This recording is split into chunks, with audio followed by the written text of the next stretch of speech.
Something is happening to microbiologists worldwide. The mysterious case of Dr. Don Craig Wiley remains one of the most perplexing mysteries involving a prominent scientist. Wiley, a world-renowned structural biologist, had made groundbreaking contributions to understanding the human immune system. His research focused on developing ways to combat viruses such as smallpox and influenza, with the ultimate goal of finding a cure for HIV and AIDS. However, before he could complete his revolutionary work, he was reported missing on November 16, 2001. His abandoned car was discovered on the Hernando de Soto Bridge at 3:47 in the morning, with no sign of Wiley himself. From the outset, investigators seemed eager to label this as self-inflicted. Despite having barely begun their investigation, they announced their theory that Wiley had chosen to end his own life. This conclusion was met with skepticism from his family and colleagues, who insisted that he had no known history of illness or life-ending tendencies.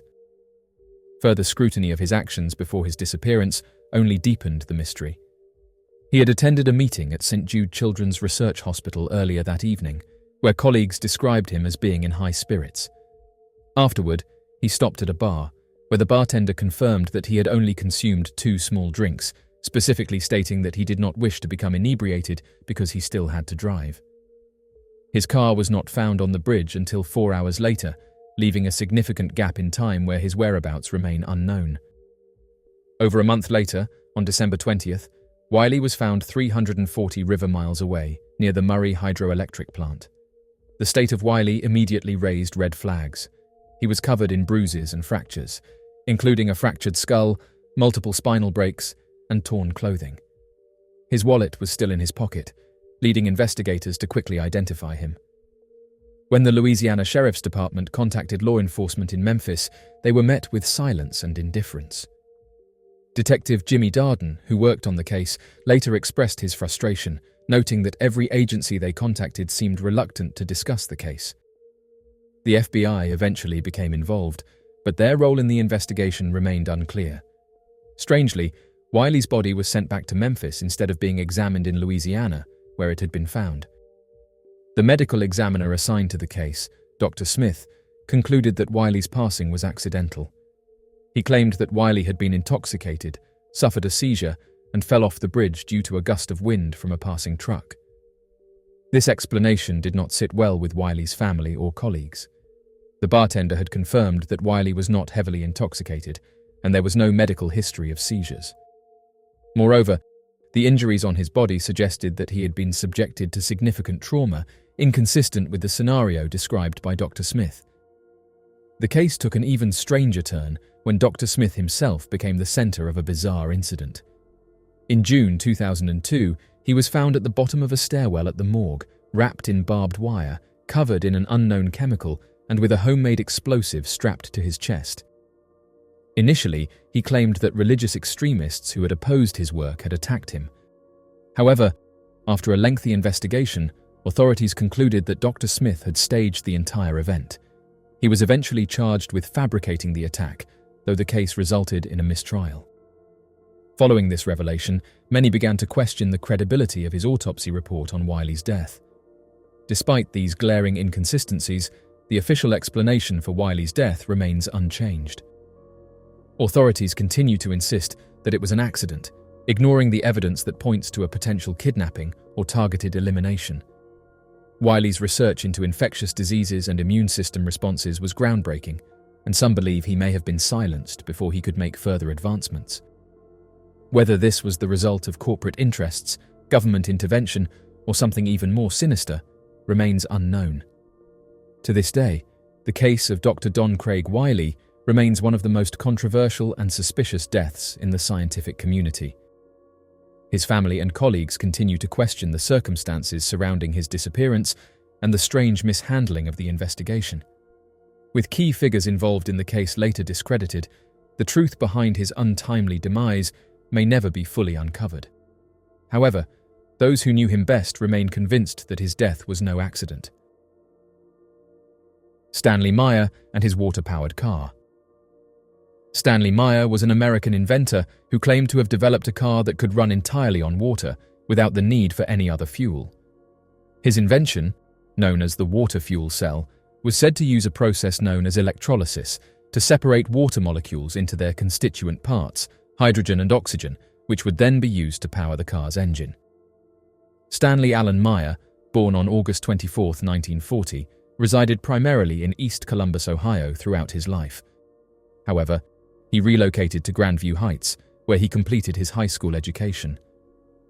Meyer possessed a strong passion for innovation, and following his graduation, he pursued a brief military career before briefly considering enrollment at Ohio State University. Stanley Meyer, throughout his life, possessed numerous patents in various domains such as banking, oceanography, cardiac monitoring, and automobiles. Patents serve as a type of intellectual property, granting the owner the legal authority to prohibit others from producing, utilizing, selling, and importing an invention for a specified period. In return for this exclusivity, the owner must disclose the invention publicly. Among all of Meyer's patents, the one that garnered the most attention and sparked controversy was the invention of a water-powered car. During the 1960s, Meyer created a patented device that had the capability to produce energy using water rather than relying on petroleum fuel. Meyer gave this invention the name of fuel cell or water fuel cell. In the 1970s, following a significant increase in global crude oil prices, the cost of oil in the United States experienced a threefold surge. Consequently, the consumption of fuel became much more expensive, resulting in a complete plummeting of car sales. The US government faced immense pressure due to a reduction in oil supply from Saudi Arabia. As a result, numerous companies faced bankruptcy, and the American automotive industry suffered a substantial blow. Stanley Meyer embarked on a mission to create a groundbreaking vehicle that would transform the American automotive industry. In his pursuit, he conceptualized a retrofitted automobile known as a fuel cell that had the capability to utilize water as a viable alternative to petroleum-based fuels, such as petrol or gasoline. The objective behind this innovation was to reduce dependency on petroleum resources during an era marked by difficulties and challenges. If Stanley Meyer's assertion held true, his innovative invention could potentially spark a paradigm shift in the American automotive sector, resulting in significant cost savings for the global economy. Furthermore, it would contribute to mitigating the risk of global warming by minimizing air pollution and introducing oxygen into the atmosphere. Meyer subsequently developed a Crimson buggy, which served as the pioneering water-fueled vehicle. This groundbreaking hydrogen-powered automobile garnered significant attention as it toured various locations in the United States. The public's fascination with Meyer's innovative invention was evident, even earning coverage in a local television news report. During the interview, Meyer stated that his hydrogen-powered vehicle would require a mere 22 gallons or 83 liters of water to cover the distance between Los Angeles and New York. Stanley Meyer passed away on March 20, 1998. While having a meal with two Belgian investors at a restaurant, Meyer abruptly rushed out and uttered the words, "They poisoned me," before tragically losing his life. The Grove City Police Force conducted an inquiry in collaboration with the Franklin County Coroner's Office. According to the coroner's report, it was determined that Meyer's passing was a result of a cerebral aneurysm caused by natural factors. Some have suggested that the businessmen held a genuine belief that Meyer had created something powerful enough to challenge the dominance of the oil industry and completely transform the world. It was evident to them that Meyer's invention played a role in his untimely demise. Meyer's alleged assassination was purportedly aimed at suppressing his inventions and preventing his fuel cell technology from becoming public knowledge. Consequently, potential suspects include the executive boards of prominent automobile manufacturers, oil companies, and possibly even government entities. There have been speculations that the two Belgian investors themselves may have been responsible for his passing. The actual facts are still being debated.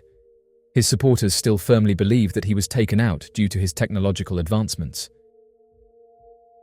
Mysterious footage shows a strange woman's transformation. A mysterious piece of footage has surfaced online, leaving viewers unsettled and divided. Captured by a car's dashcam, the video appears to show an ordinary moment on a quiet street, but what happens next defies explanation. In the footage, a woman wearing a red top and blue jeans approaches a crosswalk and stops. At first, nothing seems out of the ordinary, but within seconds, her posture begins to shift unnaturally. Her legs start to buckle outward, contorting in a way that suggests something beyond human flexibility. It almost appears as if her bones are breaking, bending in a manner that defies anatomy. The video has since been shared widely across various social media platforms, sparking heated debates about its authenticity and the possible nature of what was captured. Some viewers believe this is clear evidence of a shapeshifter caught in the act of transformation. They argue that the unnatural way the woman's legs twist is not something that could be explained by conventional means. Others insist it must be a camera glitch, a visual distortion caused by the dashcam's frame rate. Despite the arguments and theories, no concrete explanation has been provided. Those who study the footage carefully claim that the woman's movements are too fluid for a simple camera error. Whether the footage truly captures a shapeshifter mid-transformation or is simply a trick of light and perception, it remains an eerie and unexplained mystery, haunting those who have watched it closely.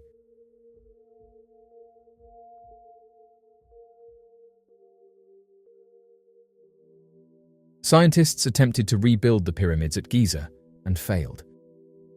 Back in 1978, a group of Japanese researchers conducted an experiment aimed at exploring the methods used by the ancient Egyptians to build their pyramids. Specifically, they attempted to construct a mini-pyramid using primitive techniques in order to gain a deeper understanding of the process. Unfortunately, the experiment did not produce the expected outcomes, leaving the team with more unanswered questions. The researchers started a comprehensive project based on a plan to construct a 20-meter-high pyramid using primitive tools like pulleys, lifting ropes, and other manual methods. To make this project a reality, they had the support of 100 skilled Egyptian workers and funding from a Japanese television show. The collaboration with the Japanese television show led to a decision to record the entire experiment and turn it into a documentary. This project was undertaken with the permission of the Egyptian government, under the condition that the small pyramid, built as part of this experiment, would be taken down, the area would be cleaned up, and restored to its original state in a timely manner. Overall, this was a comprehensive plan that required the use of primitive tools, support from skilled workers, funding from Japanese television, and permission from the Egyptian government for execution. During the experimental phase, the team, made up of brilliant minds, faced numerous inexplicable challenges. Their initial attempt at cutting 4-ton stones using primitive tools like pulleys proved to be extremely difficult, time-consuming, and expensive. To overcome this challenge, they had to take the drastic step of reducing the height of the pyramid from 20 to 10 meters and the weight of the stones from 4 to 1 ton. Furthermore, they also incorporated electric saws into the cutting process, which went against the experiment's goal of utilizing only simple tools and techniques. This was the team's first use of technology during the experiment, and it proved to be a significant departure from the original plan. Upon further attempts, the team faced consistent failure in transporting the enormous ancient stones from Tura to the Giza Plateau, as even the commonly used methods of wooden rafts or boats weren't successful. However, the team utilized technological advancements and flat ships to transport the stones to the beach near the pyramid. Despite the stones being near the construction site, 50 workers could not move a single stone a single inch, which meant that the process would last for several more years if they had carried on trying to use the same methods. To overcome this obstacle, they established a railway track towards the site. Nevertheless, the journey was far from being completed, as it proved to be difficult to move the stones to the uppermost point of the pyramid, driving them towards a solution of employing cranes and eventually resorting to helicopters to lift the stones to their designated location. Despite utilizing various technological means, the project ultimately failed to meet the required standards. While the builders were successful in completing the construction of the pyramid, the process was deemed unsuccessful due to the numerous challenges encountered. So essentially, the team built a much smaller pyramid, from stones that didn't weigh anywhere near those used on the pyramids at Giza, and they also utilized cranes, helicopters, and modern-day equipment. And even after doing all of this, their pyramid was much smaller in comparison. Mysterious apparition caught on camera. A chilling photograph has surfaced online, sending shivers through those who have seen it. A social media user, whose identity remains undisclosed, uploaded an innocent image of their car, taken at night. At first glance, the image appeared normal, showing the sleek lines of the vehicle illuminated by the dim glow of nearby streetlights. However, after closer inspection, viewers were disturbed to notice a shadowy figure lurking in the back seat, its features twisted into something unnatural. The photographer had been standing at the front of the vehicle when the picture was taken, with a clear view inside through the windshield. They were certain the car was empty at the time, yet the eerie image suggests otherwise. The apparition appears as a female figure with a ghoulishly distorted face, her hollow eyes staring out from the darkness. Some who have studied the image claim that the figure's mouth is unnaturally wide, as if frozen in a silent scream, while others describe a demonic presence, exuding a sense of foreboding and unease. Speculation surrounding the image has grown, with many convinced that the photograph captured something otherworldly. Paranormal enthusiasts believe this could be evidence of a lingering spirit, possibly attached to the car or the photographer themselves. Despite countless theories, the truth remains elusive. With little information available about the origins of the photograph, it continues to haunt those who stumble upon it. The mysterious ability of Angélique Cotin. In January 1846, a 14-year-old peasant girl from La Perrière in the Normandy region of France became the center of a bizarre and unexplained phenomenon. Angélique Cotin, soon to be known as the Electric Girl, displayed a strange ability that defied scientific understanding. Her presence caused objects around her to move violently, as if propelled by an invisible force. Tables and chairs would shift away when she attempted to sit, and beds would tremble beneath her. Her powers frightened those around her, particularly when she caused a weaving frame to dance across the room or sent heavy furniture floating through the air. People who came close to her would receive sudden electric shocks, and even inanimate objects, such as pens and paper, were sent flying when she extended her left hand.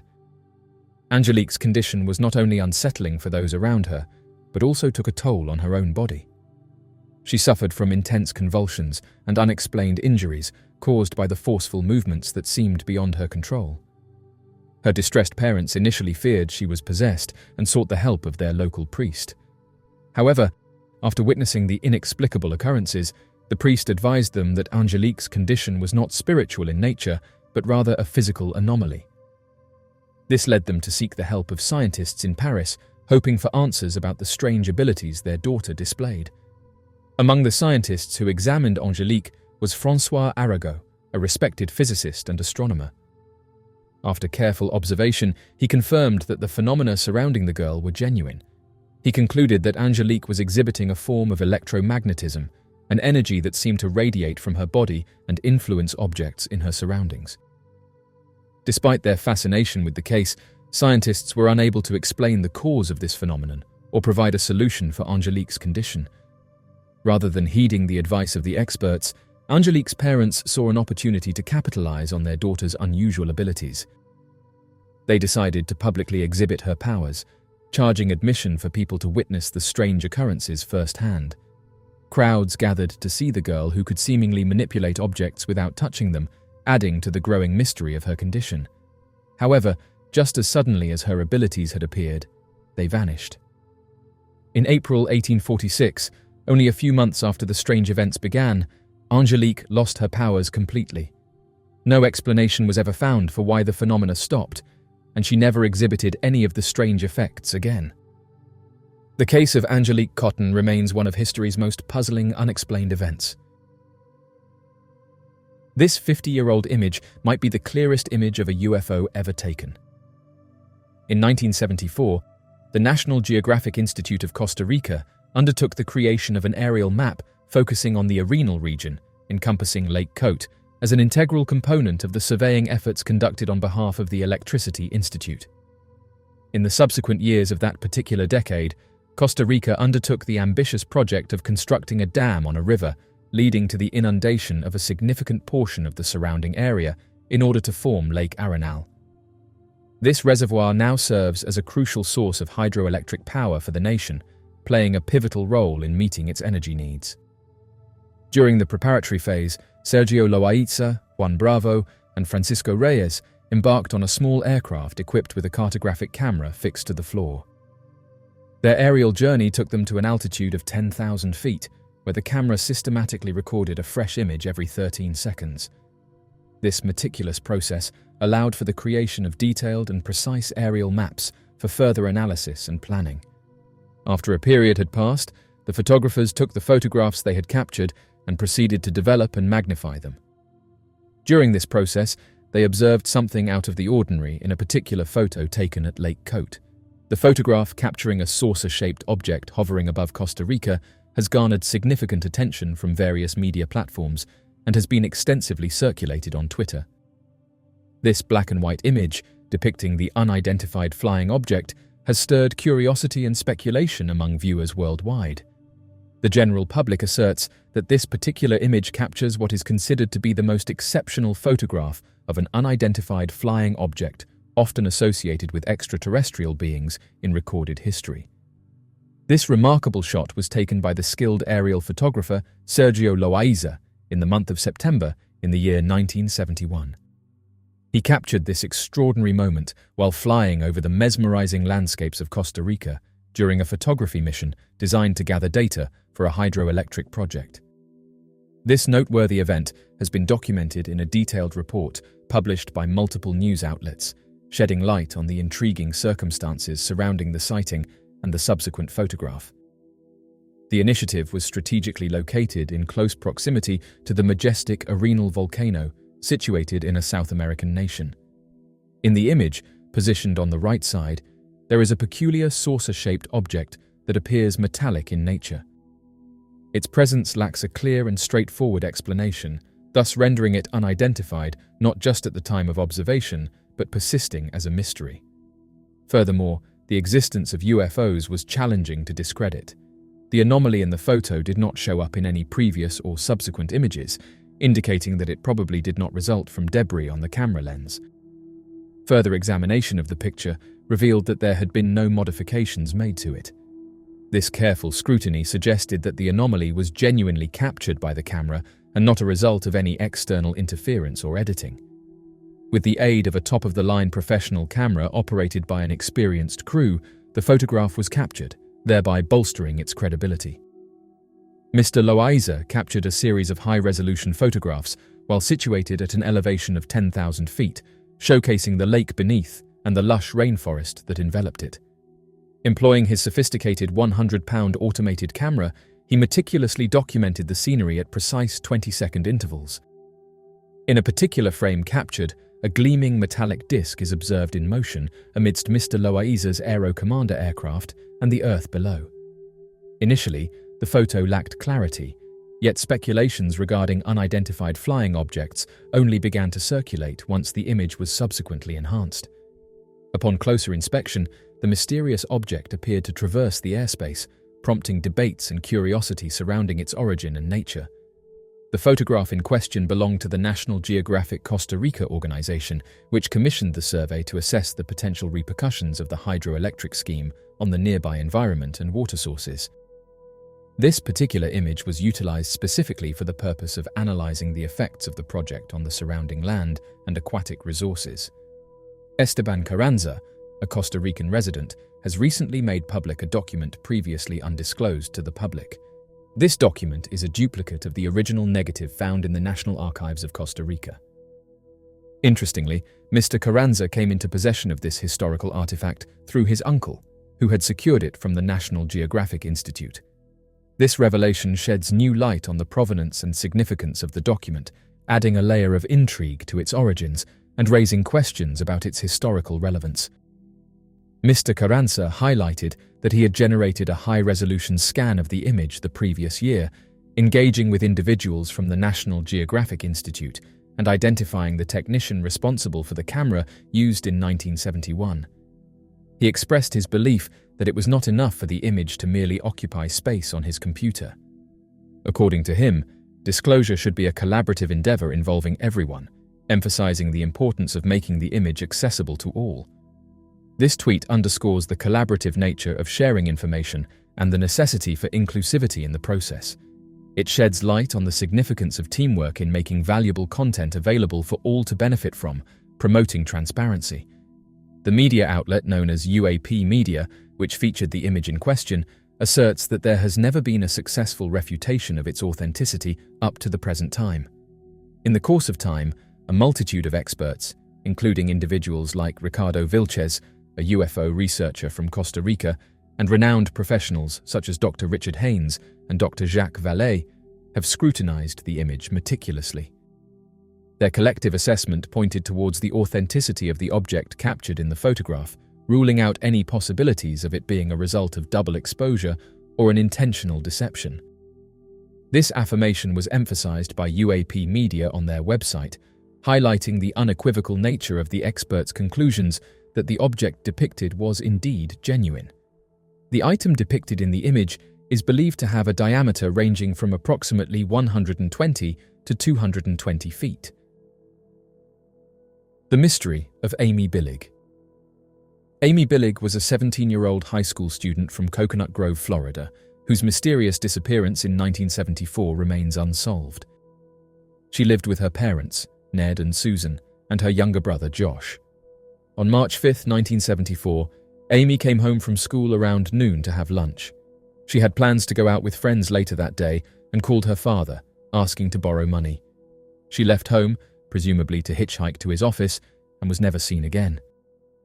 Shortly after her disappearance, two 16-year-old twins, Charles and Larry Glasser, claimed they had kidnapped Amy and demanded a $30,000 ransom. However, the police quickly determined that the ransom demand was a hoax, and the twins were arrested for extortion. This false lead only added to the frustration and anguish of Amy's family, who were desperate for answers. Investigators interviewed Amy's family, friends, and neighbors, but found no substantial leads.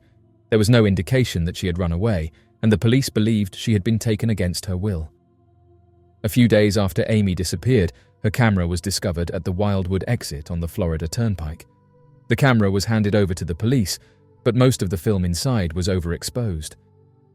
The few salvageable photos did not provide any clues to her whereabouts, leaving investigators with little to go on.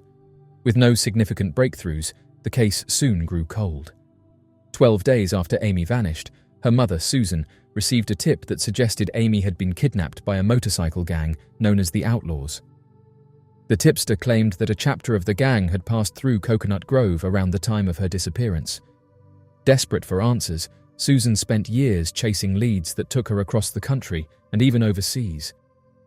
She met with bikers who fed her false information, sending her on fruitless searches from Oklahoma to Seattle to England. Despite the years of searching and several deathbed confessions from bikers claiming to know what happened to Amy, no definitive answers were ever found. One particularly disturbing aspect of Amy's case was the series of phone calls Susan began receiving shortly after her daughter disappeared. A man who identified himself as Hank Johnson repeatedly called her from random payphones, claiming to have Amy. He described in horrifying detail how she was being trained as a slave, tormenting Susan with his explicit and cruel accounts. These calls continued intermittently for over 2 decades, leaving Susan in constant emotional turmoil. Eventually, the police were able to trace the calls when Hank switched to using a cell phone. To their shock, they discovered that the calls were coming from Henry Johnson Blair, a U.S. customs agent. Blair confessed to making the calls for at least 3 years, though it is widely believed that he had been harassing Susan for much longer. In 1996, he was sentenced to 2 years in prison for stalking and was ordered to pay a settlement to the Billig family. However, he was never charged in connection with Amy's disappearance. After Blair's arrest, Susan took out Amy's diaries and read them for the first time. One entry, written in purple ink, left her deeply unsettled. Amy had written, "Hank says as soon as I finish school, he wants me to go to South America with him. I told him he's crazy." At the time of Amy's disappearance, Blair was scheduled to be sent to Argentina for his job. This connection further cemented Susan's belief that Blair had been involved in Amy's disappearance, but without concrete evidence, he was never prosecuted. Susan Billig spent the rest of her life searching for answers about what had happened to her daughter. Despite her tireless efforts, Amy's fate remains unknown.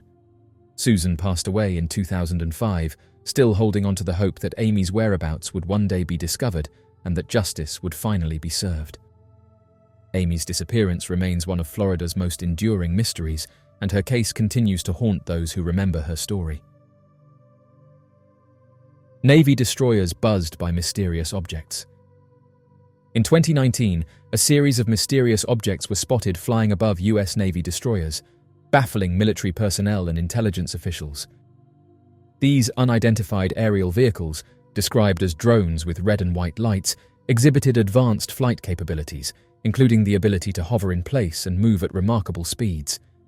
Despite an extensive investigation by the Navy and the FBI, the origin and purpose of these objects remain unknown, fueling speculation and concern. The first significant sighting occurred on the night of July 14, 2019, when crew members aboard the USS Kidd, a Navy destroyer, reported multiple unidentified drones flying above their ship.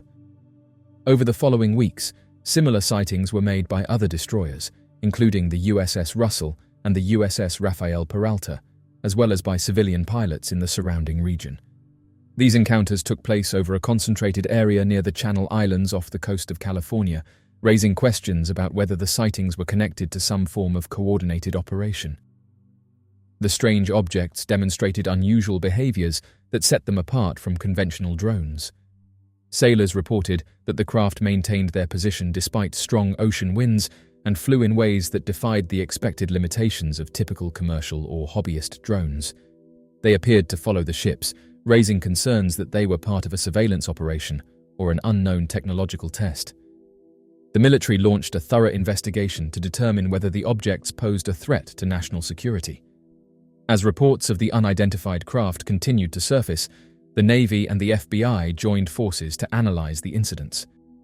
However, despite their efforts, they were unable to identify the drone's operators or their origin. No known military or private entity claimed responsibility for the drones, and there was no clear evidence linking them to any specific country. The lack of identifiable command signals or control transmissions further deepened the mystery, leaving experts uncertain about whether the objects were even conventional drones or something more sophisticated. Some theories suggested that criminal organizations could have been behind the strange aerial activity, potentially using drones for smuggling or reconnaissance. However, no concrete evidence supported this idea, and the level of technological advancement displayed by the craft seemed beyond the capabilities of standard criminal operations. Others speculated that a foreign military force, such as China or Russia, could have been testing new drone technology against US naval defenses. Yet, no nation has stepped forward to claim responsibility, and no wreckage or captured drones have been recovered to confirm this theory.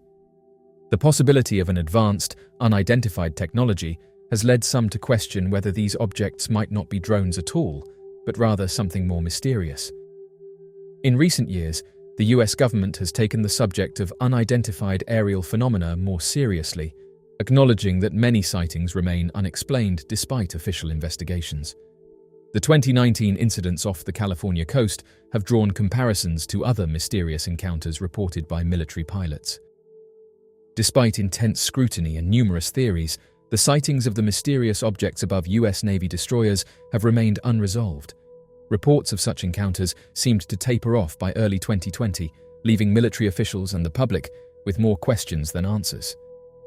The lack of a definitive explanation continues to fuel speculation about the nature of the objects, their potential operators, and what their presence might indicate about the future of aerial surveillance and warfare.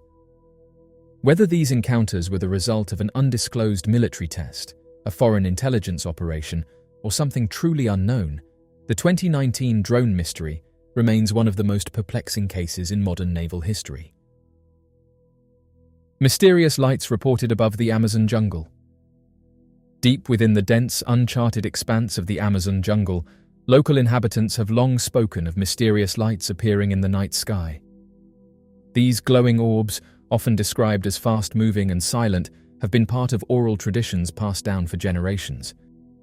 Many who reside in the jungle believe that these lights are not mere natural phenomena, but something far more mysterious, possibly even extraterrestrial. Despite the frequency of these sightings, the remoteness of the Amazon and the lack of formal reporting systems mean that the majority of these encounters remain undocumented.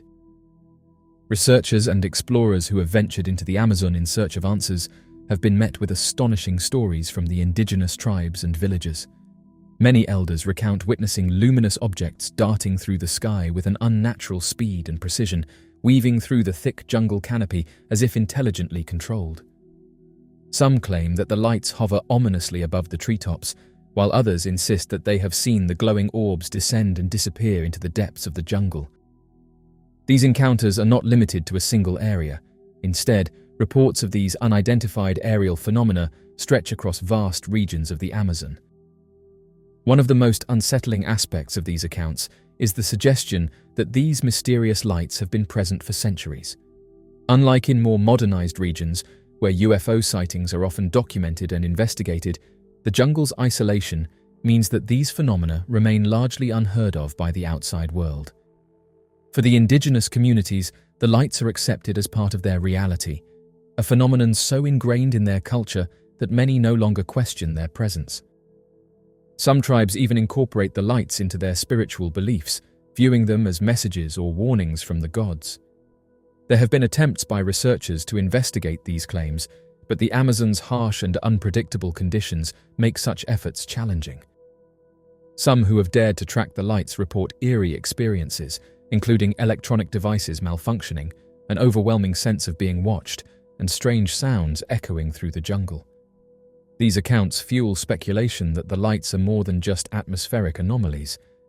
Some theorists believe that these sightings could be linked to extraterrestrial visitations, while others argue they might be related to secretive military technology or even an undiscovered natural phenomenon unique to the region. Despite skepticism from the scientific community, there is no denying that something extraordinary is occurring in the Amazon skies. The lack of official reports does not diminish the credibility of those who have witnessed these events firsthand. If anything, the sheer volume of accounts from those who have lived in the jungle for generations adds weight to the mystery. Until there is a dedicated effort to document and analyze these sightings, the glowing lights of the Amazon will remain a mystery, a secret kept by the vast and impenetrable wilderness, whispered only among those who have seen them with their own eyes. The mystery of Amber Renee Barker. Amber Renee Barker was only 10 years old when she vanished without a trace on the evening of December 18, 1997, in Oklahoma City. She had been at a friend's house and spoke to her mother on the phone around 6 in the evening. Her mother told her to come home, and Amber got on her bicycle to make the short ride back. Despite the distance being just a few blocks, she never made it home, and she was never seen again. The first clue in her disappearance surfaced the following day when her bicycle was discovered about a mile from her home at Denniston Park, near Northwest 27th Street and Drexel Avenue. The location of the bike raised concerns, as it was not along the route she would have normally taken. A further, more disturbing discovery was made on December 20th, when Amber's sweater, a ring, a sock, and her shoes were found scattered along Drexel Avenue and Northwest 12th Street. The positioning of her shoes was particularly troubling, as one was located a block away from the other. Inside one of them, investigators found a small speck of blood, though it was too minuscule to determine its origin. The sweater contained blue fibers and traces of what was later identified as vomit mixed with a possible ejaculate. A partial DNA profile was obtained from the sweater, but it has yet to lead to a definitive suspect. At the time of Amber's disappearance, her family was already facing troubles. Her sister, Debbie, was in a common-law marriage with a man named Daniel Smith, who had a criminal record that included a 1995 conviction for kidnapping. Just a month before Amber went missing, another of Amber's sisters accused Smith of hitting her after she rejected his unwanted advances. Despite the accusation, Smith was not arrested and received only a citation from the police. On the night Amber vanished, Smith had allegedly been at Amber's home when her mother told her to return. He reportedly overheard the phone conversation before leaving the house, heading in the same direction from which Amber was expected to be traveling. Smith was questioned by authorities the day after her disappearance, but before any further interviews could be conducted, he was found lifeless on December 22, 1997, just 4 days after Amber disappeared. He was discovered suspended from a tree in Ray Trent Park in Del City at around 11:30 in the evening. His demise was ruled as taking his own life, but many have questioned whether he took his own life or if someone else was responsible. Debbie has publicly stated that she does not believe Smith was involved in Amber's disappearance, nor does she believe his demise was caused by himself. She claims she knows who is responsible and has given the name to law enforcement, but they have declined to investigate further. The individual in question is Forrest J. Rice, also known as Stephen Brent Henley. Rice provided Smith with an alibi, claiming that Smith was with him in his apartment on the night Amber went missing. Strangely, Rice was also present on the day Smith died. In 2015, a request was made for Rice's DNA to be compared with the DNA profile found on Amber's sweater, but it is unclear if that ever happened or if any results were obtained.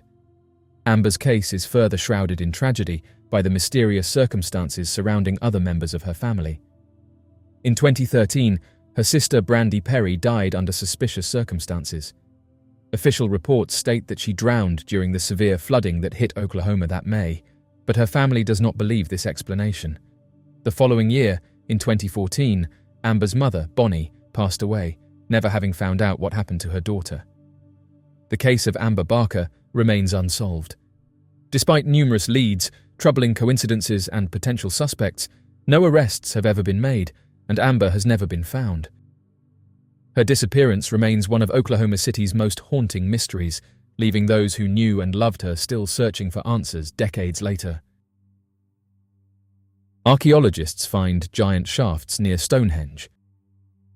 In June 2020, archaeologists made a groundbreaking discovery near Stonehenge that shed new light on the prehistoric landscape surrounding the famous monument. They uncovered a massive ring of deep shafts, located about 2 miles away from Stonehenge, marking what is now considered the largest prehistoric structure ever found in Britain. These shafts, arranged in a perfect circle spanning approximately 1.2 kilometers in diameter, have left researchers in awe and raised new questions about the purpose and significance of Stonehenge and its surrounding structures. The 20 shafts that form this mysterious circle are each around 10 meters in diameter and 5 meters deep. Dating back approximately 4,500 years, they appear to have been dug during the same period as the construction of Stonehenge. This suggests that the people who built Stonehenge were also responsible for creating these enormous pits. Researchers believe the shafts may have served as a boundary or a marker for a sacred area, possibly related to religious or ceremonial activities. The discovery was made using advanced remote sensing technology, allowing archaeologists to map out the structures beneath the Earth's surface without disturbing the landscape. Stonehenge itself is a prehistoric monument located in Wiltshire, England, consisting of a ring of massive standing stones, each measuring around 13 feet high and weighing approximately 25 tons. Constructed over a period of several centuries, Stonehenge has remained one of the world's most mysterious archaeological sites. The exact purpose and the builders of Stonehenge have long been subjects of debate among scholars. Some theories suggest it was a burial site, while others propose it was a place of healing, a celestial observatory, or a symbol of political and religious power. The discovery of the giant shafts further complicates the mystery of Stonehenge's origins. One widely accepted theory suggests that the builders were part of the Beaker culture, a group that spread across Europe during the early Bronze Age. The Beaker people were known for their distinctive pottery, metalworking skills, and use of copper and gold artifacts. However, more recent excavations suggest that Stonehenge may have been a gathering place for diverse groups of people from all over Britain and possibly beyond. This indicates that the monument was built in phases, with different groups contributing to its construction over more than 1,000 years. Adding to the mystery, the stones used to construct Stonehenge were transported from great distances, an impressive feat considering the technological limitations of the time. The large standing stones, known as sarsens, originated from an area about 25 miles north of Stonehenge, in what is now the Marlborough Downs. The smaller blue stones, however, came from the Preseli Hills in southwest Wales, over 150 miles away. Transporting such massive stones over such long distances would have required an incredible level of organization, manpower, and ingenuity. The methods used to transport these stones remain a topic of debate. Some experts suggest that the builders utilized a combination of sledges, rollers, and ropes, while others propose that the stones were floated along river networks to ease their transportation. Regardless of how they were moved, the effort and skill involved highlight the advanced knowledge and capabilities of the people who built Stonehenge. The recent discovery of the shafts adds another layer of complexity to Stonehenge's history. While their purpose remains uncertain, researchers believe they may have had religious or astronomical significance, much like the monument itself. These findings reinforce the idea that Stonehenge was part of a much larger and interconnected ceremonial landscape, with different structures serving various functions over time. Stonehenge continues to be a source of fascination for archaeologists and historians, drawing millions of visitors each year who marvel at its ancient and mysterious stones.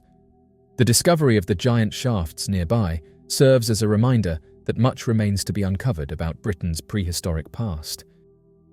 As technology advances and more discoveries are made, perhaps one day the true purpose of Stonehenge and its surrounding structures will finally be understood.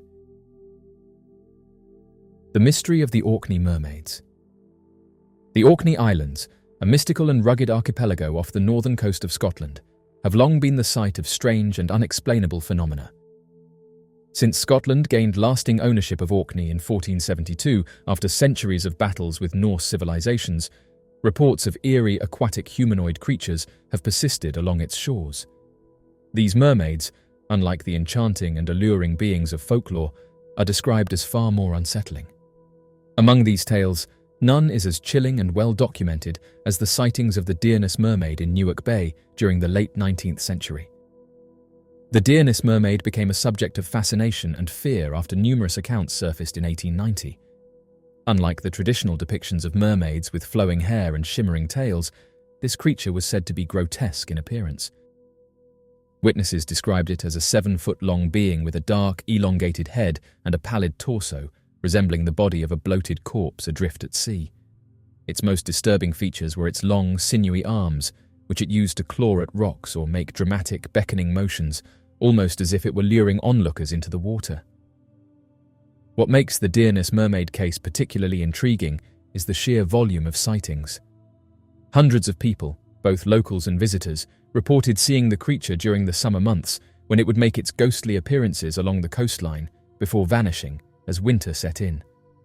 These recurring encounters built up a widespread fascination, attracting many to the shores of Orkney in hopes of catching a glimpse of the strange being. Some reports claimed it would linger in the water, peering toward the shore, while others insisted it made unsettling, guttural noises that carried over the waves. The consistency of these sightings led many to believe that the creature was not merely a figment of overactive imaginations, but a genuine entity dwelling in the waters of Orkney. Unlike most folklore that fades over time, the reports of the Dearness Mermaid were so frequent and well documented that they became a staple of local history. Even skeptics who initially dismissed the stories as mere superstition found themselves puzzled by the collective accounts and the similarity in the descriptions provided by different witnesses.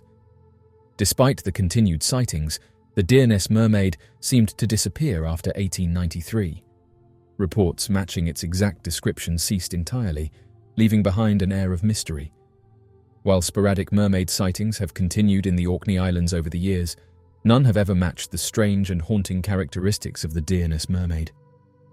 Its disappearance raises questions about its origins and whether it was a solitary creature that eventually met its fate, or if it simply retreated to the depths, never to surface again.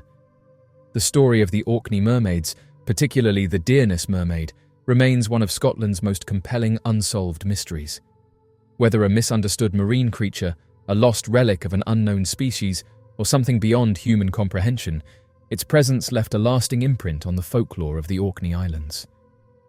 The waters of Newark Bay still hold their secrets, and many wonder if, one day, the Dearness Mermaid will return to haunt the shores once more.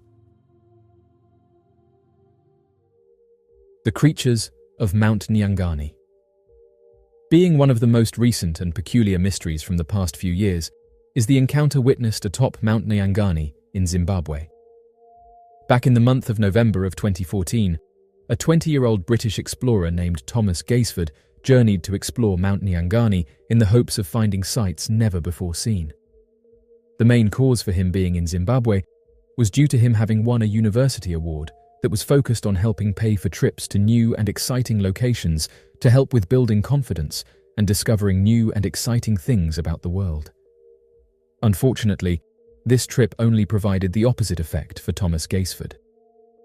As he went to trek the mountain alone, he had planned to reach the peak and stay there overnight. However, At roughly 3 in the morning, a thick fog began rolling in, which left him disoriented and lost. He decided to sit still and camp overnight where he was until the weather cleared up, but he was only met with a thunderstorm that soon arrived at his location. It was at this point that things started getting especially strange. In the fog surrounding him, Thomas Gaisford reported that creatures were circling him and observing him. He had already been warned by the locals to ignore any animals that were acting strangely on the mountain, as the locals explained they were simply not from this world. When the weather finally cleared after 24 hours, he rapidly fled the mountain and never returned. Although some claim that perhaps the amateur explorer had merely gotten dehydrated and became disoriented, locals agree with what he experienced, and not many outside of the local population have ever journeyed up the mountain since then. Perhaps there truly are animals from another dimension on that mountain, and there simply has not been enough who have tried to understand the mountain's peculiar properties to report this finding. For centuries, locals have passed down stories of strange beings that inhabit the misty peaks and hidden valleys of Mount Nyangani. Described as tall, slender figures with glowing eyes and elongated limbs, these mysterious humanoid creatures are said to lurk in the shadows, watching and waiting for unsuspecting travelers who dare to venture too close to their domain. One of the earliest documented encounters with these mysterious humanoid creatures occurred in the late 19th century, when a group of European explorers stumbled upon a remote village nestled in the foothills of Mount Nyangani. According to their accounts, the villagers spoke of strange sightings of humanoid figures lurking in the darkness, their presence evoking a sense of fear and unease among the local population. In the decades that followed, reports of encounters with the mysterious humanoid creatures of Mount Nyangani continued to trickle in, with witnesses describing eerie sightings of tall, shadowy figures that seemed to materialize out of thin air, only to vanish without a trace moments later. Some claim to have seen the creatures stalking through the dense undergrowth, their glowing eyes piercing the darkness like beacons of malevolent intent. One such encounter occurred in 1979, when a group of hikers exploring the remote reaches of Mount Nyangani reported seeing a humanoid figure emerge from the mist, its tall, slender form silhouetted against the backdrop of the setting sun. According to their accounts, the creature appeared to be observing them from a distance, its glowing eyes following their every move with an air of detached curiosity. As word of these sightings spread, interest in the mysterious humanoid creatures of Mount Nyangani grew. One theory proposed by researchers is that the mysterious humanoid creatures of Mount Nyangani may be related to the rich tradition of folklore and mythology that surrounds the mountain. According to indigenous beliefs, the mountain is inhabited by ancestral spirits and guardian beings who are said to possess supernatural powers and wisdom beyond mortal comprehension. It is possible that the sightings of humanoid creatures reported on the mountain are manifestations of these ancient spirits, appearing to those who dare to intrude upon their sacred domain. Another theory suggests that the mysterious humanoid creatures of Mount Nyangani may be a previously undiscovered species of primate or hominid, adapted to life in the dense forests and rugged terrain of the mountain. Proponents of this theory point to the mountain's remote and inaccessible location as a possible refuge for such creatures, allowing them to evade detection and remain hidden from prying eyes. Yet, despite the wealth of speculation and debate surrounding the mysterious humanoid creatures of Mount Nyangani, the truth behind these strange encounters remains elusive. Whether real or imagined, these sightings serve as a potent reminder of the enduring allure and mystery of the natural world and the boundless wonders that await discovery in the remote corners of our planet. Girl taken from Montana mountain range by mysterious creature. Considered to be one of the most bizarre missing cases ever recorded, a 1-year-old female would suddenly go missing in the state of Montana, back on the 2nd of September 1903, and would later be discovered with the creature responsible inside a cave located in one of the most isolated hills of North America.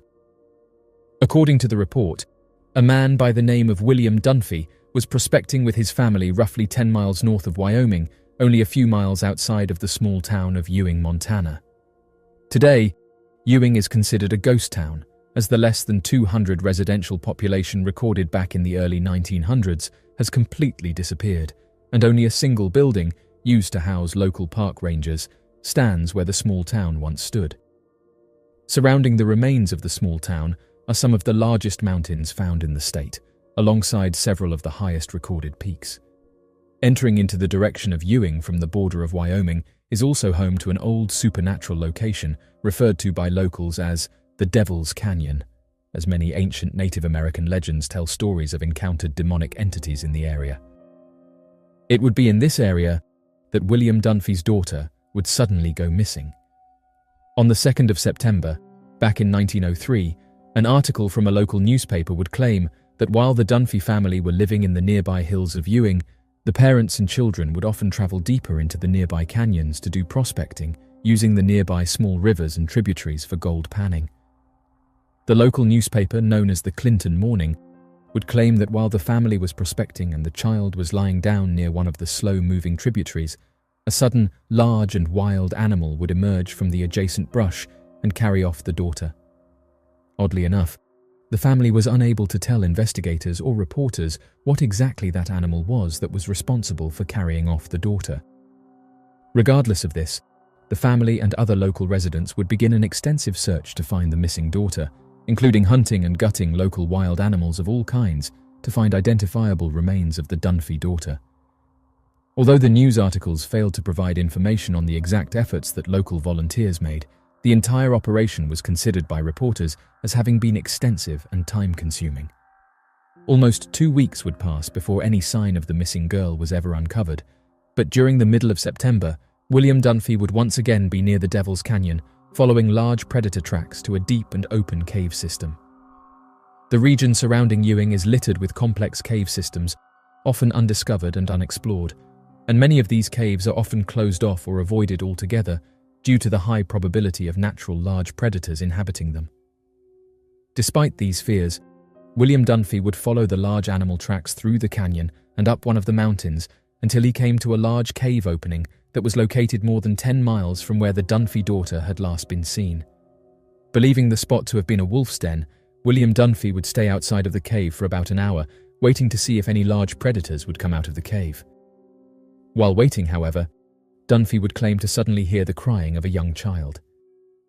Without hesitation, Dunphy would soon enter the den to check what was inside it, and would claim that the cry of the child would become much louder and was mixed with the yelping cries of animals. Dunphy would later tell reporters that he felt as if he had seen a ghost when he entered the cave and saw his infant daughter lying on top of a fluffed up and organized bed of grass, as if it had been specifically made for the child. Less than a few inches away from his infant daughter laid a massive wolf mother with several young wolf pups laying beside her. Dunphy, terrified to get too close to the nursing wolf mother, watched as his daughter would crawl to the large wolf mother and get milk from the mother while pushing away other small pups.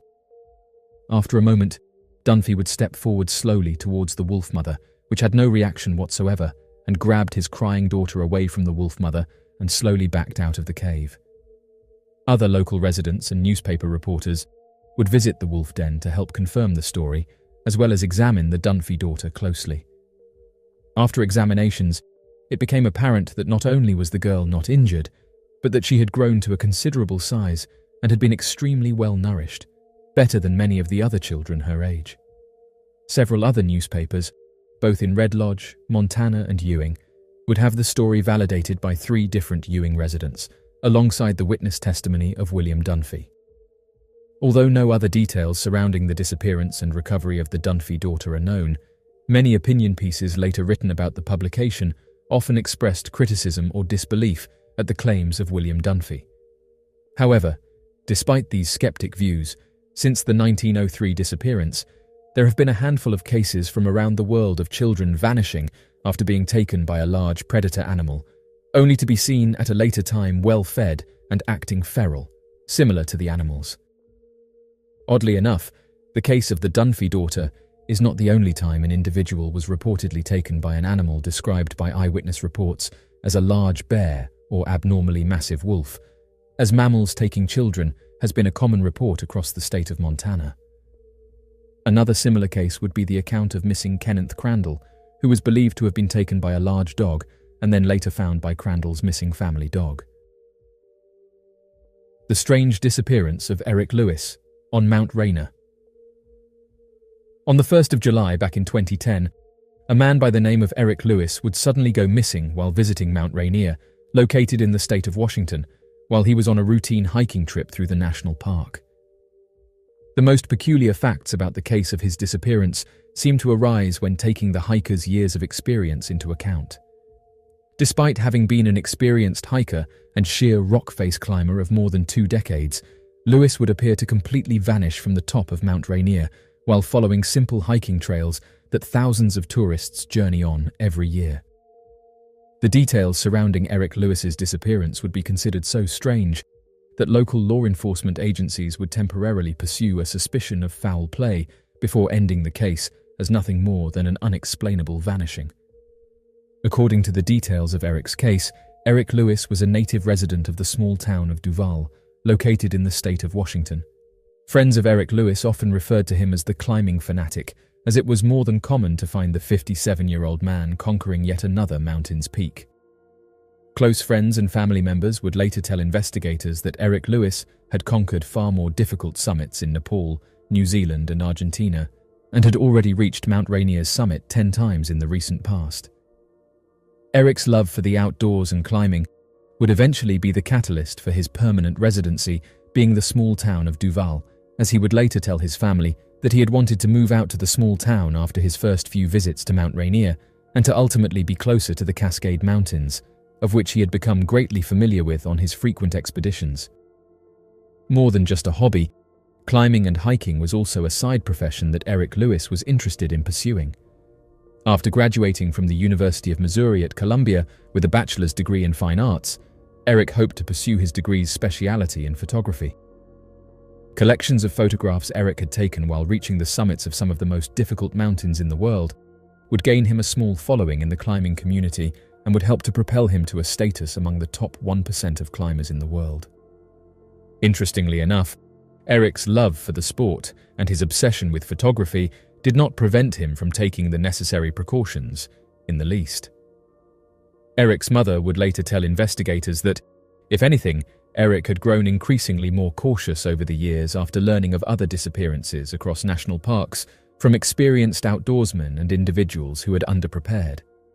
This growing caution would lead Eric to establishing his climbing rituals, one of which included calling his mother, who lived back in Omaha, Nebraska, every Saturday, to give her a summary of his detailed climbing and hiking itinerary for the following week, and to check in with her to make sure he was safe. He would also tell his mother that if he ever forgets to call her, she must immediately contact a search party to begin a search and rescue using his planned itinerary to help locate where he may be. Additionally, Eric would spend a day in preparation for his hikes, including checking the quality of his gear, making a list of all of the equipment he would need, and packing extra food and water in the event of an emergency. Lastly, Eric Lewis never traveled alone, as he always had a collection of hiking and climbing friends ready to adventure with him whenever he was ready. Many of these friends were also experienced outdoorsmen, including Don Storm Jr. and Trevor Lane, who would accompany Eric on the day of his disappearance. According to the report, the 3 men left for Mount Rainier's summit, expecting to take a different route than usual, known as the Gibraltar Ledge, sometime in the early morning of July 1st. Weather forecasts for the day showed that the area would have pristine weather over the course of the week, which gave the 3 men enough time to ascend the mountain's side up to around 14,000 feet in as little as a few hours. Given the fact that the men were not loaded down with any heavy equipment, the initial 10,000 feet were treated more like a casual hike than a heavy climb, and the 3-man team made incredible time ascending up the mountain's slope. However, oddly enough, at around the 14,000-foot mark, the weather started to take a dramatic turn for the worse, including a sudden snowstorm that blew over the 3 men in a heavy blizzard, seemingly out of nowhere. By this point in the expedition, Don Storm Jr. was leading the team of men and began to worry that Trevor Lane was falling too far behind. Fearing that Trevor could get lost in the snowstorm, the Don Storm and Eric Lewis roped together onto a main line and waited for Trevor Lane to get closer to where they were at, so that all of them could connect onto a single rope line to not get lost.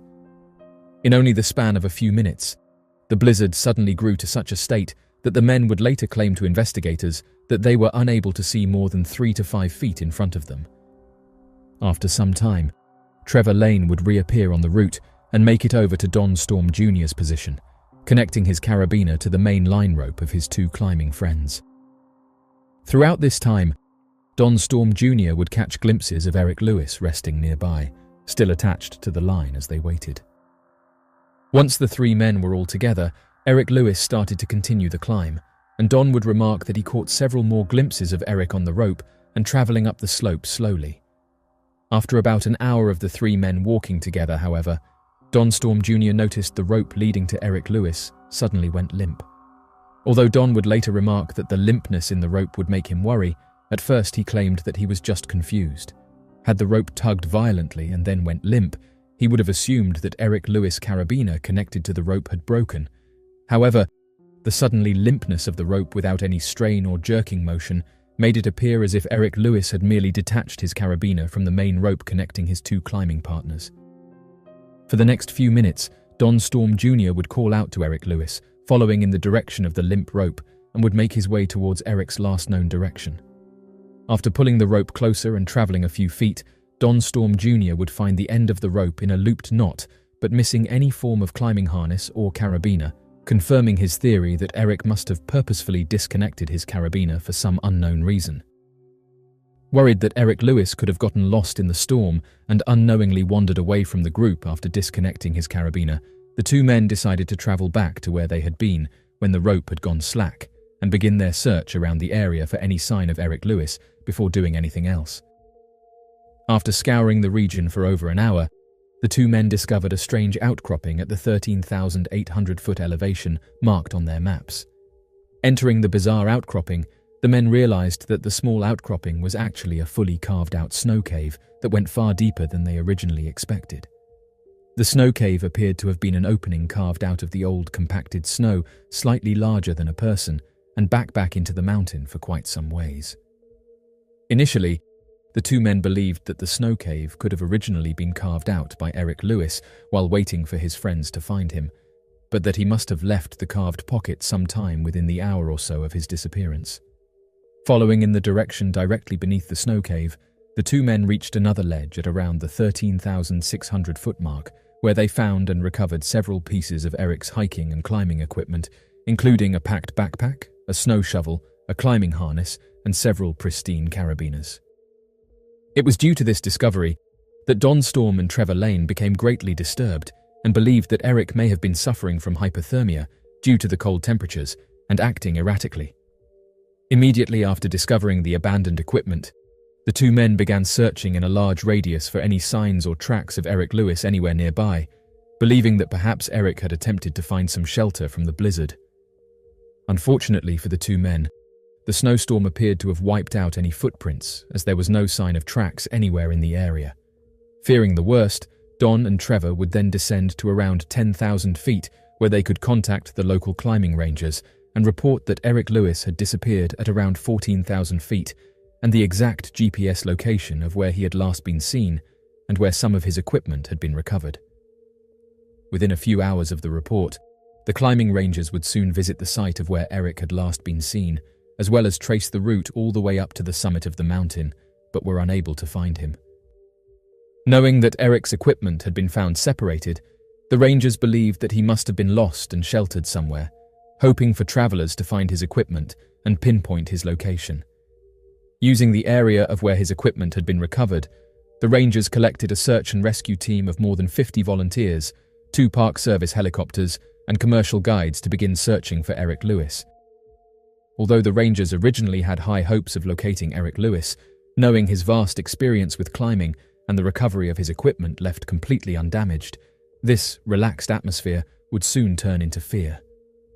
Due to the sudden unexpected snowstorm, helicopters had difficulty staying in the air for very long, and previously searched areas had to be covered several times over due to the changing landscape.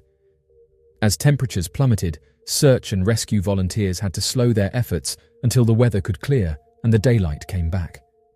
After a total of 4 days searching for Eric Lewis, not a single sign of him was uncovered, leading to the search and rescue efforts being called off by the climbing rangers due to the increasingly bad weather. After listening to the witness testimony of Eric's 2 climbing partners, The investigators assumed that Eric must have fallen from the side of the mountain and that his equipment must have been dislodged from his person as he fell, landing in a far different area. The official explanation for Eric Lewis's disappearance, however, is still considered to be unknown, and no sign of Eric Lewis had been recovered at any point following his disappearance. Despite many of the strange theories surrounding Eric's disappearance, none have been able to explain the bizarre appearance of the mysterious snow cave carved into the side of the mountain and then abandoned in such a short span of time. Additionally, had Eric carved the snow cave himself, why would he later abandon his equipment while still being more than 13,000 feet up the mountain's slope over a couple hundred feet below him? Even more peculiar, no other sign of Eric Lewis was recovered when the snow melted many months later. Given the many impossible-to-explain disappearances on the slopes of Mount Rainier, it is difficult to know what exactly could have been the cause of Eric's demise, despite having been amongst one of the top 1% of experienced climbers in the world. Mysterious encounter in the mountains. The owner and caretaker of an alpine lodge observed an unidentified flying object in the scenic Hochreis Mountains of Germany in December 1973. This was the end of a year that saw a boom in reports of UFO sightings and humanoid occupants all over the world. Around 8:30 in the evening on December 10, 1973, the owner of the Alpine Lodge, referred to as Mr. L in the report, though Friedrich Lennartz is listed in UFO files, and Peter Zettel, the property's caretaker, were enjoying the breathtaking view of the snow-covered landscape through the equally impressive panoramic window of their charming building. Even though it was many kilometers away, the 1,600-meter-tall Weitlaner Kopf mountain was the main feature in this image. But on this specific occasion, the two men noticed an odd red light on top of the mountain, or hovering over it. At first, they thought it was a helicopter, so they tried to check this by reaching for their binoculars.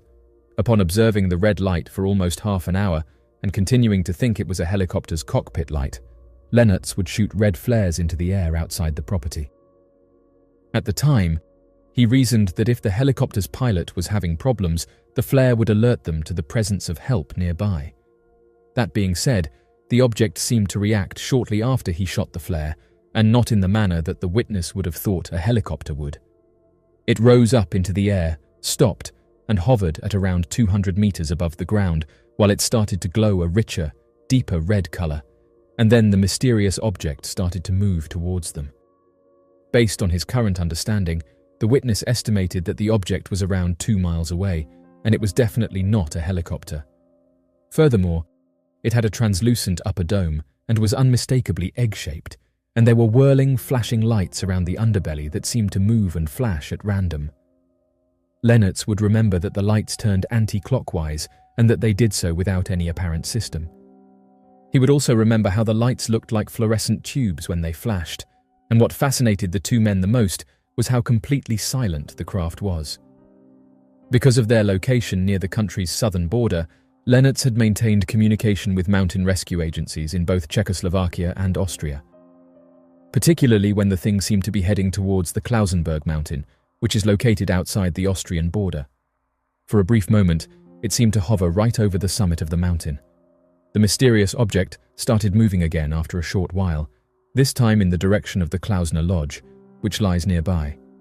Lennartz would communicate via radio with the building's owner to inform them of the unusual object hanging over the top of the structure for a while, and it so happened that they had also been watching the thing. An article in the Washington Post said that on December 4th, when darkness descended over Turin, thousands of people would see a massive object just hovering overhead, and corroborating radar sightings would again originate from the nearby military base, same like the sighting from 4 nights earlier. For centuries, the Hochreis Mountains have been steeped in folklore and legend, with tales of strange lights and mysterious phenomena dating back to ancient times. According to local lore, the mountains are said to be inhabited by spirits and otherworldly beings who are said to watch over the land and its inhabitants with a mix of curiosity and fascination. In recent years, reports of UFO sightings above the Hochreis Mountains have captured the attention of ufologists and enthusiasts from around the world, drawing curious onlookers to the region in search of answers. Witnesses describe seeing strange lights and orbs hovering in the sky, their movements defying conventional explanation and leaving observers awestruck by their inexplicable behavior. One of the most compelling sightings of UFOs above the Hockeys Mountains occurred in 2015, when a group of hikers exploring the region reported seeing a series of bright lights descending from the heavens and hovering in the sky above. According to their accounts, the lights appeared to move in a synchronized manner, performing intricate maneuvers that seemed to defy the laws of physics. As news of the sighting spread, it sparked a flurry of speculation and debate among researchers and investigators, with theories ranging from extraterrestrial visitation to top-secret military experiments. Yet, despite extensive analysis and investigation, the true nature of the UFOs remains elusive, leaving witnesses and experts alike baffled by their mysterious presence in the skies above the Hockeys Mountains.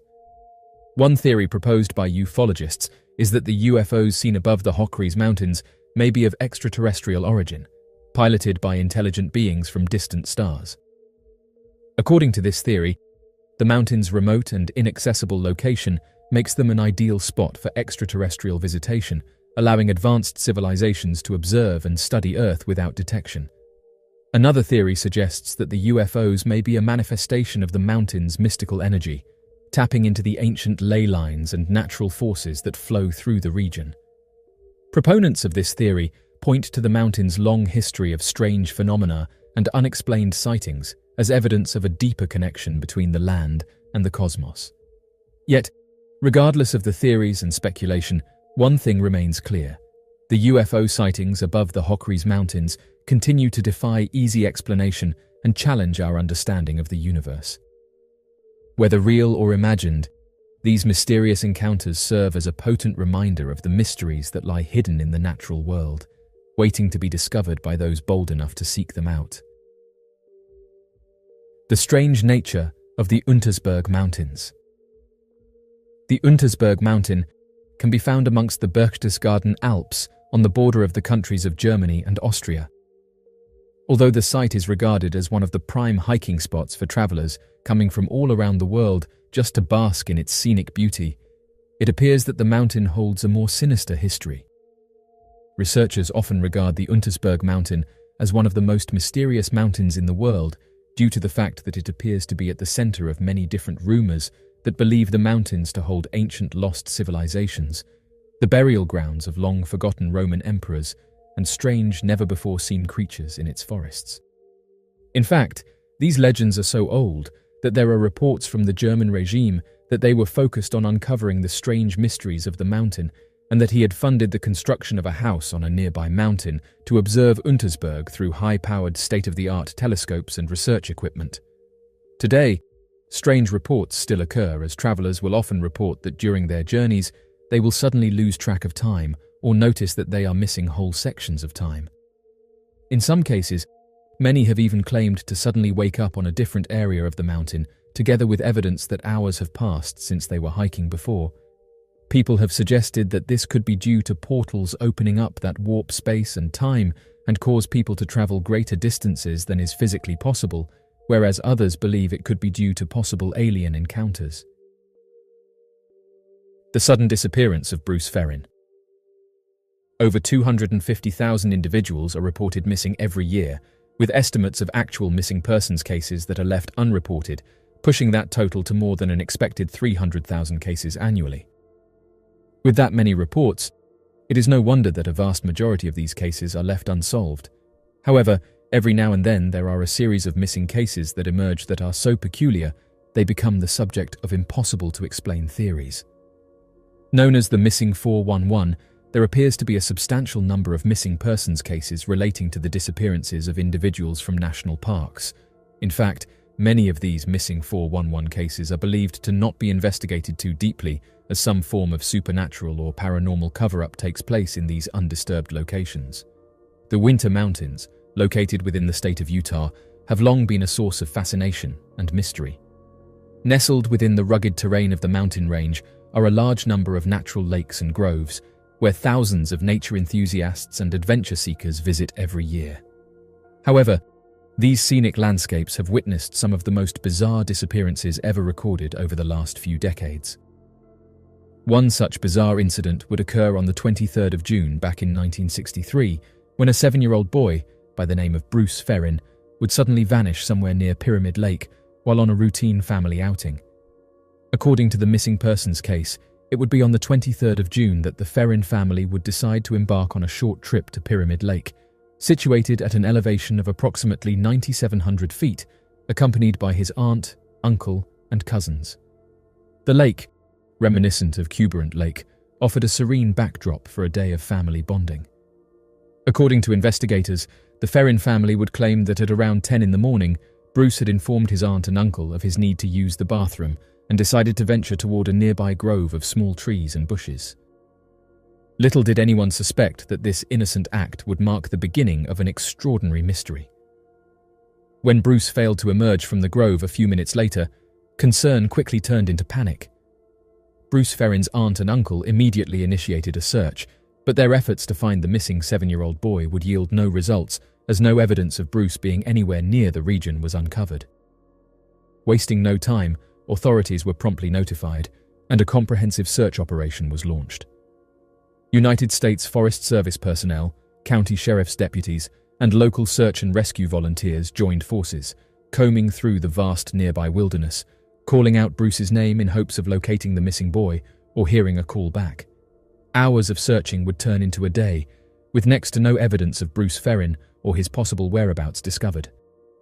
Finally, the family would be overjoyed when on the afternoon of the 24th of June, nearly 20 miles away from Pyramid Lake, a search and rescue volunteer named Boyd Carpenter spotted a boy making his way down a steep trail from a set of nearby cliffs. To everyone's astonishment, it was Bruce Ferrin. The Salt Lake Tribune captured the remarkable moment with the headline, "Lad walks 20 miles, feels fine."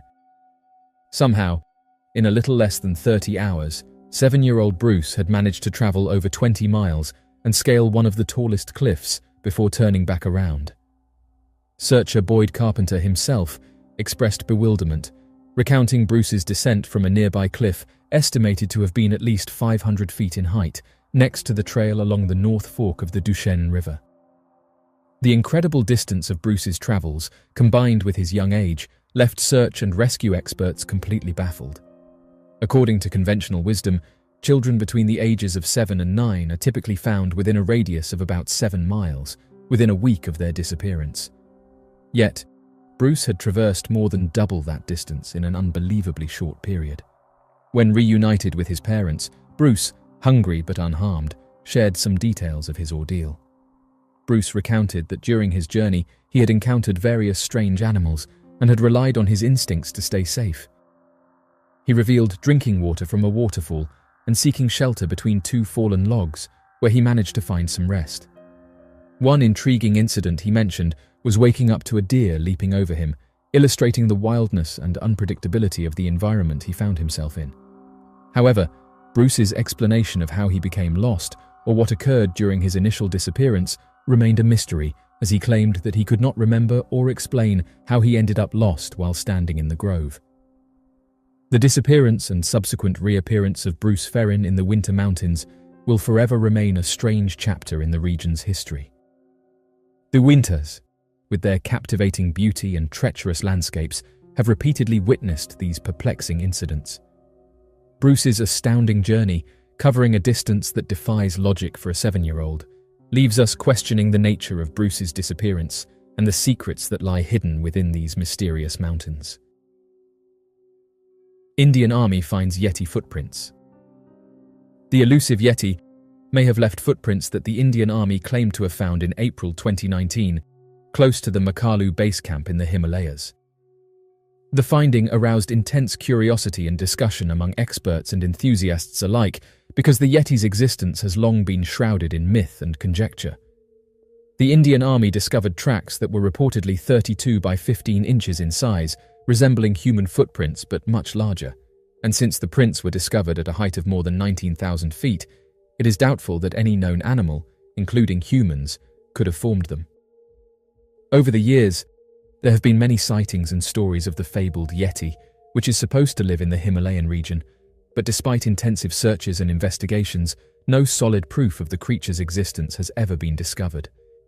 The Indian Army's finding of the tracks has prompted fresh inquiries over the Yeti's existence and reignited interest in the hunt for the animal. However, scientists are still dubious, pointing out that other creatures or natural occurrences may have left their mark on the imprints. Over the years, many reports of sightings and interactions with the Yeti have been made, but only a few of these have been supported by hard proof. Presumptive sightings have occasionally been mistaken for other well-known species, such bears or big primates. Sightings have occasionally been written off as frauds or incorrect interpretations of real-world occurrences. The public's fascination in the Yeti hunt is unabated, despite the absence of hard proof. Many think that the species could be the key to discovering new information about the Himalayan region, and that the disciplines of anthropology and biology could be greatly affected by its finding. It remains to be seen whether the footprints found by the Indian Army close to the Makalu base camp are evidence of the presence of Yetis, but the finding has rekindled interest in the hunt for the mysterious animal and resurrected the controversy about the Yeti's existence. When the Indian Army came forward with the charges, many were unhappy with how they were handled, claiming that they were made fun of despite having photographic proof. According to those who study the unknown, this is one of the main reasons governments, organizations, and individuals don't come out with their sightings since, when they do, they are typically ridiculed. It's feasible that, as our knowledge of the natural world expands, we'll be able to provide a conclusive response to the subject of whether or not there are Yetis.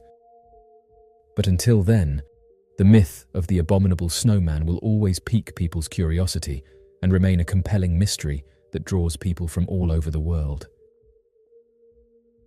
The mysterious disappearance of Tom Carlton in the Adirondacks.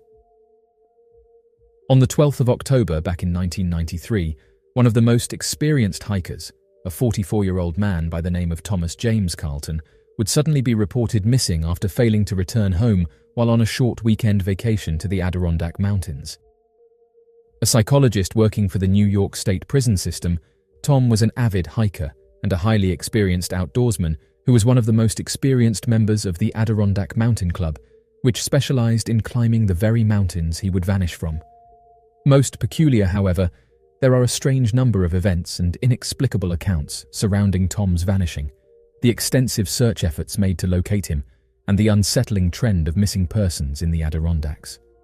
Back during the 9th of October, Tom Carlton embarked on a solo hiking expedition, leaving his Scanatella's home early in the morning. His destination was Mount Marcy, and equipped with a teal backpack filled with essential supplies, he set off without a tent. Tom relished the solitude and challenge of venturing into remote areas, often deviating from popular trails as he had done countless times before during his history on the mountain. Unfortunately, this time, Tom Carlton would not return as expected. Growing increasingly concerned, Tom's wife, Dea, would report her husband's absence to the local authorities, including the state police, United States Forest Service, and the county sheriff's department, on the 12th of October. The response to the distress call was swift, with a collaborative effort involving the state police, New York Department of Environmental Conservation, over a dozen friends from Tom's workplace, and various search and rescue teams. The search encompassed an extensive area, covering 100 square miles and 256 miles of marked trails, as well as numerous unmarked trails and wildlife paths, making it one of the largest search efforts recorded in the area at the time. Oddly enough, as days turned into weeks, the search operation would find no evidence of the missing hiker, despite their efforts having intensified over time. By the 4th day of the search, on the 16th of October, trained search and rescue dogs and their handlers would join the quest for Tom Carlton and cover the hundreds of miles of combined distance. One particularly skilled dog named Flash managed to pick up Tom's scent from the trailhead where his car had been left. Despite their valiant efforts, as Flash attempted to follow Tom's scent, the specific trail Tom had supposedly passed over became overcrowded with impassable thicket, terrain, and cliffsides. The search team accompanying Flash had to retreat due to impassable terrain, hindering their progress in locating Tom and causing the canine to become confused and lose Tom's scent. Such a strange finding led many of the volunteers wondering how it would have been possible for Tom to have passed through the area without any signs or tracks other than his scent, and worry began to spread. that perhaps his scent was scattered in the area due to a wild animal attack or other bizarre claims far too strange to have been shared. Additional unexplainable clues began to emerge when search coordinators examined hiker logbooks along the trail. They discovered 2 names that had potential information regarding Tom's whereabouts. The hikers, both from the Ithaca area, recalled encountering Tom at a lean-to on the Indian Trail Pass, approximately 4 miles away from the Adirondack Lodge. They remembered him vividly due to his distinctive teal backpack. This encounter likely took place late in the afternoon on Tom's first day on the trail, and initially followed where Flash had tracked Tom's scent. This encounter between the hikers made the sudden veering off into nearby impassable terrain all the more peculiar, however, as Tom would have been well on the trail and talked with others on the trail, making it next to impossible for him to have become lost on the hiker, as the amateur trails were wide open, popular with numerous hikers and following a steady path where Tom had initially planned to go. Instead of following the path, however, the evidence would show that Tom would suddenly veer off of the path and travel in a direction humanly impossible to have followed. Perhaps the most peculiar, despite the leads from the witness accounts, searchers faced numerous challenges in their pursuit of Tom. Sudden inclement weather further complicated their efforts, as rain and snowfall blanketed the Indian Pass area on October 9th. Not only would the weather make the environment incredibly difficult to traverse and hostile for search and rescue volunteers to stay in the area among freezing cold temperatures, but would further complicate the search due to its sudden unplanned appearance. Search and rescue volunteers seemed unable to explain how predicted stable and warm weathers could suddenly be converted into such a treacherous condition in such a short span of time. Oddly enough, during many of the disappearances of persons across the Adirondacks, sudden bad weather plays a repeating role. Although Tom had expressed his intention to utilize the lean-tos for shelter, which created the possibility that he had sought cover, search and rescue grew concerned that if Tom Carlton was lost or injured, the weather would put him at an increased chance of injury, hypothermia, or expiration. Nonetheless, extensive searches focused on Mount Marcy and Indian Pass failed to yield any concrete leads. Today, Tom Carlton's disappearance remains an unsolved mystery, despite the tireless endeavors of helicopters, canines, skilled search and rescue personnel, and dedicated volunteers. Astonishingly, not a single trace of Tom or his belongings was ever recovered. The 2 hikers in the lean-to provided the last known contact with him, leaving searchers perplexed as to what transpired afterward. Strikingly, the location where Tom's scent was traced coincided with an area where the search had to be called off due to treacherous terrain. Tom's vanishing was not an isolated incident in the Adirondack Mountains. The region has gained notoriety for a concerning cluster of missing persons cases. Mount Marcy, in particular, has witnessed a disconcerting number of disappearances. The unyielding wilderness poses significant challenges for search and rescue teams, leaving unanswered questions and haunting the families of those who have gone missing. Kevin Dye disappeared from the Elkhorn Mountain regions. Back on the 18th of July, 1971, a 9-year-old boy went missing while playing with his family outside their small cabin located roughly 10 miles southeast of the small town of Casper, Wyoming. According to the investigators, 9-year-old Kevin Dye was outside playing ping pong with other family members and members from his local church group while vacationing near Elkhorn Creek. After playing for about an hour and the family was beginning to wind down, it would be some time at around 3 in the afternoon that Kevin Dye would accidentally hit the ping pong ball off of the table, sending it flying past the nearby brush and into the dense wilderness. Wishing to quickly resume their game, the family members would ask Kevin to go and find the ping pong ball as they heard it bounce a few yards away. The family members would later tell investigators that not only was Kevin unfamiliar with the area and that the family had very rarely ever gone outdoors for vacationing, but that 9-year-old Kevin also suffered from an unknown neurodevelopmental disorder. It could have been due to his lack of outdoors experience or his disorder, or perhaps a combination of both. But shortly after stepping out of view of his family, Kevin would suddenly vanish while standing within an adjacent brush to the property. At first, Kevin's family was unaware that anything strange had occurred, with several members of the family patiently waiting for Kevin to find the ping pong ball and return shortly after. It would be after roughly 5 minutes of waiting that one of the family members would call out to Kevin if he had found the missing ball, which would help to alert the rest of the family and church group members that something peculiar had truly occurred. According to the family, shortly after calling out to Kevin and failing to get a response, several family members would get up and walk in the general direction where Kevin was believed to have disappeared to, but were unable to find any sign of him or get any response while calling out his name. It would be roughly 10 minutes after he was last sighted that the family, alongside volunteer members from their local church congregation, would begin searching the nearby area and calling out to the 9-year-old boy for the next 30 minutes to an hour.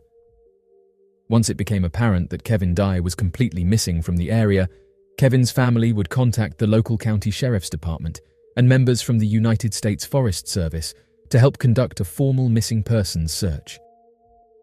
Before any law enforcement agencies or Forest Service could reach the area, Kevin's family and church members would already recruit another several dozen volunteers from the region after going to other small cabins located nearby and asking vacationers, tourists, hikers, experienced outdoorsmen and amateur campers to assist in searching for their son's whereabouts. It would be less than 2 hours after Kevin's disappearance that more than 200 volunteers had joined the search efforts for the missing boy, including the local sheriff's department, United States Forest Service, trained paramedic first responders, and a team of expert bloodhounds with accompanying dog handlers. The location where Kevin was last seen would be the focal point of the search and rescue operation, which was focused in a 6-mile radius from his last known location, with their attention centered around Elkhorn Creek and the Elkhorn Mountain regions. Although a 9-year-old boy can easily walk more than 6 miles in a single day, the area of Kevin's disappearance was located in a dense wilderness, resting about 8 miles southeast of the small town of Casper, Wyoming, that was nearly impossible to traverse, even for experienced hikers. This difficulty of travel left the search radius much tighter and closer than would have been originally expected for a more wide-open region. It would be at around this moment that investigators would learn of the severity of Kevin's disabilities. Kevin's parents would claim that when he was younger, Kevin had suffered from epilepsy and was prone to epileptic fits under strenuous conditions. It was also conveyed by the parents that Kevin had trouble with speaking and would typically make short vocal sounds or simple words when addressed directly. Because of Kevin's history of epilepsy and inability to vocalize loudly, investigators quickly assumed that Kevin could have been incapacitated, stuck in a semi-conscious state of disorientation and confusion, or completely unable to call out to search and rescue volunteers, even if he were within earshot, due to his sporadic muteness. This would lead investigators to immediately focus all of their attention, instead of tracking Kevin's location using the trained team of bloodhounds, rather than to fan out in random directions with the search and rescue volunteers, as he could have been easily missed.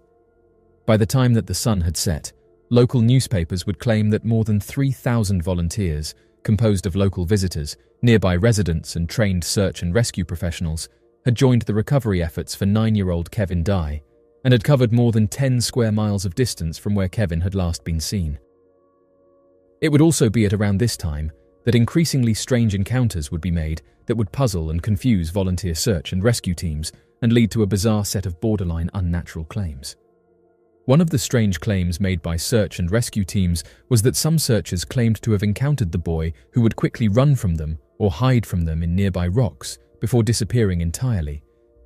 According to one of the witnesses, a small figure had been seen crouching in a bush that was located a few feet away, but when searchers got close to him and attempted to surround the area where he had been seen, no sign of the boy would be found. These bizarre encounters would continue over the course of several days as search and rescue teams continued to search for Kevin. Even more peculiar, however, 2 supposed sightings of Kevin would be made at around the same time more than 4 miles apart. By the 3rd day of the search, volunteers started to theorize that they could possibly find the boy if they left out some food for the boy at strategic spots where he had been seen. Although trained law enforcement and professional search and rescue teams focused on tracking the missing boy with the help of the bloodhounds, the amateur volunteers started leaving out food, hoping to catch the boy while he was eating. An article published in the local newspaper referred to as the Ogden Standard would write the following paragraph about an incident that occurred after a woman left a plate of food outside her cottage. Sheriff Bill Estes said that Kevin Dye was believed to have been seen again last night between 10 and 10:30. Michael R. Sullivan and his wife were driving up to their cottage in a pickup truck when their dogs began barking. Mr. Sullivan flashed his spotlight on the neighbor's house and said that he saw a human being running, adding that this guy was in a blue shirt by a stump. Though it was difficult to prove that the disappearing food was caused by Kevin Dye, a series of other bizarre events would further convince investigators that the missing 9-year-old must have been behind the strange encounters. According to reporters, when tracking nearby where food would go missing, investigators would often find primitive shelters and constructions estimated to have been large enough only to accommodate a child of Kevin's size. Several of the unknown primitive structures were described by investigators as appearing to have been basic lean-to shelters made from the boughs of surrounding pine trees and bushes. Other volunteers would describe coming across freshly made piles of stacked stones that almost appeared to have been landmarks or shrines made by the 9-year-old boy to help him find his way around a location. Using the disappearing food and the unknown structures as a way of potentially tracking the location of Kevin Dye, the volunteer search and rescue teams would lay out more food in the hopes of possibly finding and catching the missing boy. After several days of using this strategy, searchers began to worry that they were making next to no progress in actually finding the young boy and decided to take a more systematic approach and travel in grids over vast distances, making it impossible for the missing child to elude rescuers. Despite their best efforts, by the 10th day of the search, no sign of Kevin Dye was ever recovered. It would also be on the 10th day that the search and rescue operations would take an unexplainable turn. Although never explained, it would appear that the group of search and rescue volunteers would become increasingly superstitious of the unknown structures and the nature of the disappearance of the boy. This growing superstition would cause Kevin's father, a man by the name of Mr. Philip Dye, to hold a prayer rally at the location of where Kevin had last been seen. The local newspapers would claim that Mr. Philip Dye worked as the treasurer for the Christ United Methodist Church, the local church that had been vacationing with the family at the time of Kevin's disappearance. Due to his position at the church, Mr. Philip Dye organized a prayer group that would bless the search and rescue volunteers, as well as travel through the area praying for Kevin's return and to ward off any evil superstitions. Oddly enough, shortly after the end of the prayer rally, it would be on the 10th day of the search that Kevin Dye would soon be recovered. According to the official investigation reports, it would be on the 28th of July, at around 8:30 in the morning, that a group of volunteers would find Kevin Dye lying at the northern edges of Elkhorn Creek, located near the base of Elkhorn Mountain, completely unconscious and in a very weakened state. Tapping the boy several times to see if he was still alive, Kevin Dye would soon awaken and look over at the search and rescue volunteers and offer a weak smile. The volunteers would later tell investigators that after having been prodded several times, Kevin had woken up, crawled over to the stretcher that the volunteers had brought, and then fell back to sleep as the team carefully began to carry him out of the wilderness on a sloped 2.5-mile hike. Shortly after reaching the rest of the group, Kevin would be examined by a healthcare professional who would make special note to notice that though one of Kevin's shoes was missing, his foot did not appear to have been severely injured in any way. Additionally, the healthcare professional appeared to take note of a series of scratches found across Kevin's arms and face, but with no other major injuries anywhere else on his body. Less than an hour later, the boy would be admitted to the local hospital and monitored by a doctor. It would be at around this time that investigators would come to find that Kevin had lost over 25 pounds in the 10 days that he was missing, with the hospital indicating that Kevin had not had anything to eat since before he had disappeared. The medical examiner also believed that Kevin would not have survived for another day, and that his sudden rapid weight loss would have put him at a conservative estimate of around 7,000 calories burned every day, or around 5,000 calories burned through pure exercise per day. This finding would directly contradict many of the investigators' claims that Kevin had been spotted eating food from porches or digging through trash cans for leftovers. Additionally, the excessive weight loss would make many question as to how Kevin could have continued evading detection without succumbing to exhaustion and extreme muscle fatigue. Curious as to what had happened, investigators would wait a week for Kevin to recover before asking questions about his ordeal. After the week, Kevin would only say a few words and seemed generally uninterested in the affair, offering no information about what exactly happened during those missing 10 days. Investigators would later claim that due to Kevin's history of seizures, They believed that the 9-year-old boy could have entered a semi-conscious state while traveling through the woods, causing him to travel for hours at a time in random directions, unsure of where he was at, and without knowledge of how long he had been walking for.